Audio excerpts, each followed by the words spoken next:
کراچی میں دہشت گردی واقعات کی تفتیش میں جدید سافٹ ویئر کے استعمال کا فیصلہ۔ کاؤنٹر ٹیررزم ڈپارٹمنٹ نے 7 نئے سافٹ ویئرز پر کام شروع کر دیا۔ جدید سافٹ ویئر خودکش حملہ آور کا نامکمل چہرہ مکمل کر سکے گا۔ جدید سافٹ ویئر سے گاڑیوں کے نمبر پڑھنے میں مدد ملے گی۔ موبائل فون کا ڈیلیٹ کیا گیا ڈیٹا ریکور کیا جا سکے گا۔ دیکھیے اسی بارے میں انوشا جعفری کی report. Vision behind establishing the Fusion Center is to have installed 7 state-of-the-art softwares costing about 7,800 million rupees.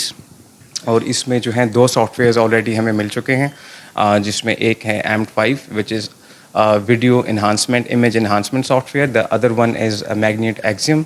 It is a forensic software جس میں آپ موبائل فون فورینزکس اور ڈیٹا ریٹریول پہ کام کر سکتے ہیں۔ ایس ایس پی شمائل ریاض نے مزید بتایا 7 سافٹ ویئرز میں سے 2 اہم سافٹ ویئر خریدے جا چکے ہیں۔ سافٹ ویئر کے ذریعے CTD دیگر قانون نافذ کرنے والے اداروں سے رابطے میں رہے گا۔ وزیرستان کے علاقے میرلی میں سیکیورٹی فورسز اور دہشت گردوں میں جھڑپ ہوئی۔ فائرنگ کے تبادلے میں ایک دہشت گرد جہنم واصل ہو گیا۔ پاک فوج کے 2 جوان بہادری سے لڑتے ہوئے وطن پر قربان ہو گئے۔ شہداء میں سپاہی عبداللہ اور سپاہی محمد سہیل شامل ہیں۔ سپاہی عبداللہ شہید کی عمر 25 سال اور تعلق مردان سے ہے، جبکہ سپاہی محمد سہیل شہید کی عمر 19 سال اور تعلق تھرپارکر سے ہے۔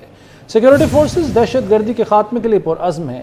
ISPR کا کہنا ہے کہ بہادر جوانوں کی ایسی قربانیاں ہمارے عزم کو مزید مضبوط بناتی ہیں۔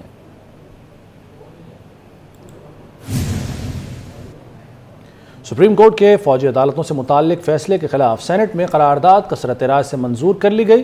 قرارداد کے مطابق رولنگ کو ایوان بالا نے قانون سازی کے خلاف قرار دیا۔ قرارداد میں کہا گیا ہے کہ عدالت عظمیٰ کے فیصلے میں قانونی ابہام ہے، لارجر بینچ جائزہ لے اور فیصلے پر نظر ثانی کی جائے۔ یہ بھی کہا گیا کہ ملٹری کورٹس کے فیصلے کے خلاف فیصلے سے دہشت گردی کو فروغ ملے گا۔ 9 مئی واقعے میں ملوث افراد کا ملٹری کورٹ میں ٹرائل کیا جائے۔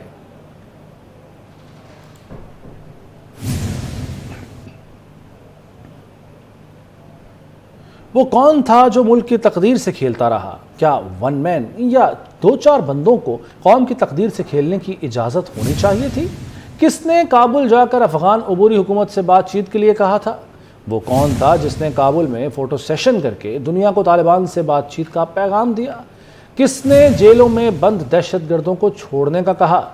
سینٹ میں اسحاق ڈار نے بڑے سوال اٹھا دیے۔ کہا قوم کا اعتماد لیے بغیر سینکڑوں دہشت گردوں کو چھوڑ دیا گیا، قوم ان سے سوال کرے اور وہ قوم سے معافی مانگے۔ کس نے کہا تھا کہ آپ جا کے کابل میں طالبان حکومت کے آنے کے بعد ان کو انگیج کریں؟ کیوں؟ کس نے کہا تھا کہ آپ ہارڈنڈ کرمنلز جو کہ پاکستان کی جیلوں میں بند تھے، جنہوں نے درجنوں دہشت گردی کے واقعات کیے تھے، ان کو چھڑوائیں؟ کیوں؟ کیا یہ قوم پوچھے گی ان لوگوں سے؟ جناب چیئرمین، یہ سائیکلز نہیں ہم برداشت کر سکتے۔ اور پھر یہ دوبارہ کیوں سپائک ہوئی ہے؟ Let's analyze it's such a big mistake, اور اس میں کسی پولیٹیکل پارٹی کو آن بورڈ نہیں کیا گیا۔ کیا ایک 1 مین یا 2-4 بندے ان کو یہ قوم کی تقدیر سے ایسے گھنونے کھیل کھیلنے کی اجازت ہونی چاہیے تھی؟ اگر وہ غلطی کی ہے تو قوم سے اس کو معافی تو مانگے کہ ہم نے غلط کیا۔ ہمیں کابل میں دنیا کی فوٹو سیشن میں آ کے تو نہیں دکھانا چاہیے ہم کابل میں طالبان سے ہم نیگوشیٹ کر رہے ہیں، اور اس کے بعد ہم نے جو کیا، جو وہاں طے کر کے آئے، بغیر اسمبلی کے پوچھے ہوئے، بغیر سینٹ سے کو ڈسکس کیے ہوئے، بغیر قوم کو اعتماد میں لیے ہوئے، ہم نے وہ کئی 100 جو ہارڈن کرمنلز تھے، ٹیررسٹ تھے، ان کو چھوڑ دیا۔ باکمال لوگ، لاجواب سروس۔ قومی ایئر لائنز کے میزبانوں کا بیرون ملک غائب ہونے کا سلسلہ نہ رک سکا۔ مزید 2 فضائی میزبان کینیڈا میں غائب ہو گئے۔ سلپ ہونے والوں میں کیبن کرو خالد آفریدی اور فدا حسین شامل ہیں۔ حملے کے دونوں افراد اسلام آباد سے ٹورنٹو جانے والی PIA کی پرواز نمبر 772 میں روانہ ہوئے تھے۔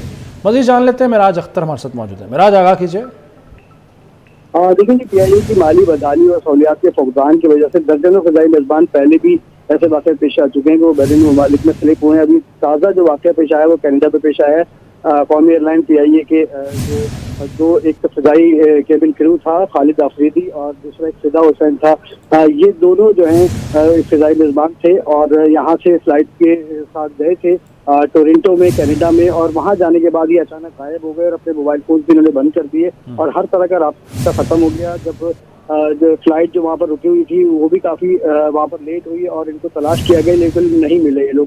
تو اس کے بعد یہ فلائٹ جو ہے تاخیر کے بعد روانہ ہوئی ہے, واپس پاکستان پہنچ گئی ہے, لیکن دونوں فضائی میزبان جو ہے وہ اس پر نہیں پہنچ سکے, جس پر انکوائری بھی شروع کی گئی ہے. ترجمان سے ہماری بات ہوئی تو ترجمان کا یہ کہنا ہے کہ ان لوگوں نے ایک سخت مطلب جرم کیا ہے اور یہ اس میں جو ہے ملک کی بھی بدنامی ہے, لیکن اس صورتحال سے نمٹنے کے لیے وہ اپنی پوری کوشش کر رہے ہیں. اور اس کے باقاعدہ ایک لسٹ بھی جاری کی گئی ہے جن میں ان کے نام دیے گئے ہیں. ٹھیک ہے, لسٹ بھی اس حوالے سے جاری کی گئی ہے.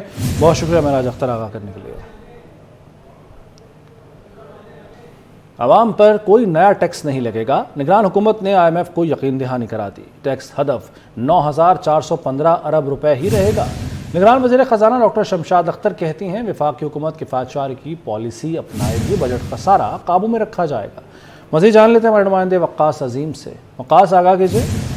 جی, پاکستان اور ایم ایف کے درمیان پالیسی لیول کے مذاکرات جاری ہیں اور آج وزیر خزانہ ڈاکٹر شمشاد اختر نے اسلام آباد میں صحافیوں سے غیر رسمی گفتگو کرتے ہوئے یہ بتایا ہے کہ عوام پر مزید ٹیکسوں کا کوئی بوجھ نہیں ڈالا جائے گا, کیونکہ حکومت نے یہ فیصلہ کیا ہے کہ ایف بی آئی کا ٹیکس تک 9,415 ارب روپے ہی رہے گا, اس میں کوئی اضافہ نہیں کیا جائے گا. ان کا یہ کہنا تھا کہ وفاقی حکومت اخراجات میں کفایت شعاری کی پالیسی اپنائے گی اور آئی ایم ایف کو یقین دہانی کرائی گئی ہے کہ اخراجات میں کمی کر کے بجٹ خسارے کو قابو میں رکھیں گے. اس کے ساتھ ساتھ انہوں نے یہ بھی کہا ہے کہ آئی ایم ایف کے ساتھ بات چیت مثبت انداز میں آگے بڑھ رہی ہے اور آئی ایم ایف کو نگراں حکومت کے اقدامات پر مکمل بھروسہ دکھائی دے رہا ہے. انہوں نے کہا کہ Benazir income support program اور ڈیولپمنٹ سپینڈنگ پر آئی ایم ایف نے اطمینان کا اظہار کیا ہے اور مذاکرات کل اور پرسوں بھی جاری رہیں گے. ٹھیک ہے وقاص, بہت شکریہ آپ کا.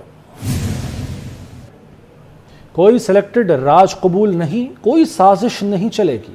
8 فروری کو پاکستان مہنگائی لیگ کو شکست دیں گے. بلاول بھٹو کا تھرپارکر میں دھواں دھار خطاب. کہا عوام انتخابات میں کئی سیاسی جماعتوں کو سرپرائز دیں گے. پیپلز پارٹی اپنے بلبوتے پر الیکشن لڑے گی. دائیں بائیں نہیں دیکھتا, عوام سے طاقت لیتا ہوں. آئندہ دنوں میں انتخابی اتحاد کی خبر بھی دے دی. یہ جو اپنے کمرے میں بیٹھ کے منصوبے بنا رہے ہیں, ابھی سے اپنا الیکشن ریزلٹ ڈکلیئر کروا رہے ہیں, ان کے لیے پاکستان کے عوام 8 فروری کو جواب دیں گے. مگر مجھے نظر آ رہا ہے کہ فروری میں کافی جماعتوں کے لیے پاکستان کے عوام سرپرائز دیں گے. پاکستان کے عوام کسی سازش کو قبول نہیں کریں گے. ہمارے دوست طریقے انصاف کو نقل کر کے الیکشنز لڑ سکتے ہیں. پاکستان کے عوام نے 5 سال سلیکٹڈ راج اب بھگتا ہے اور پاکستان پیپلز پارٹی اپنے بلبوتوں پہ یہ الیکشن لڑ رہے ہیں. میں نہ دائیں بائیں دیکھتا ہوں, میں پاکستان کے عوام کی طرف دیکھتا ہوں. میں آپ ہی سے طاقت لیتا ہوں, آپ کی طاقت سے پھر آگے جا کے سیاست کرتا ہوں. انشاءاللہ تعالی فروری 8 کو پاکستان مہنگائی لیگ کو ہم ہروائیں گے. جب فروری 8 کو الیکشن کے لیے نکلیں گے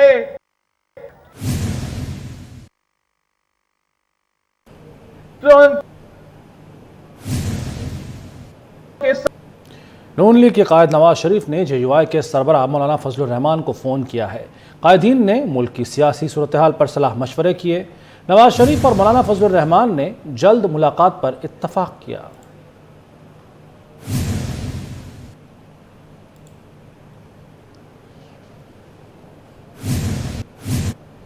قائد نون لیگ نواز شریف آج کوئٹہ کا دورہ کریں گے. نواز شریف کے ساتھ شہباز شریف بھی کوئٹہ جائیں گے.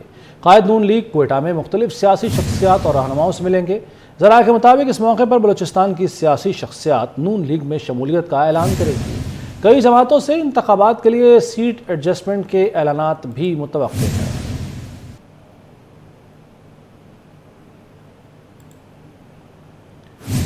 £190 ملین اسکینڈل میں بھی چیئرمین پی ٹی آئی کی گرفتاری. نیب کی ٹیم عدالتی احکامات کی تعمیل کرانے اڈیالہ جیل پہنچی.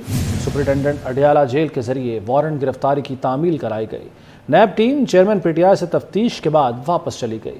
چیئرمین پی ٹی آئی پہلے ہی سائفر کیس میں اڈیالہ جیل میں قید ہیں۔ سیکیورٹی خدشات کے باعث ان کا ٹرائل جیل میں ہی ہو رہا ہے۔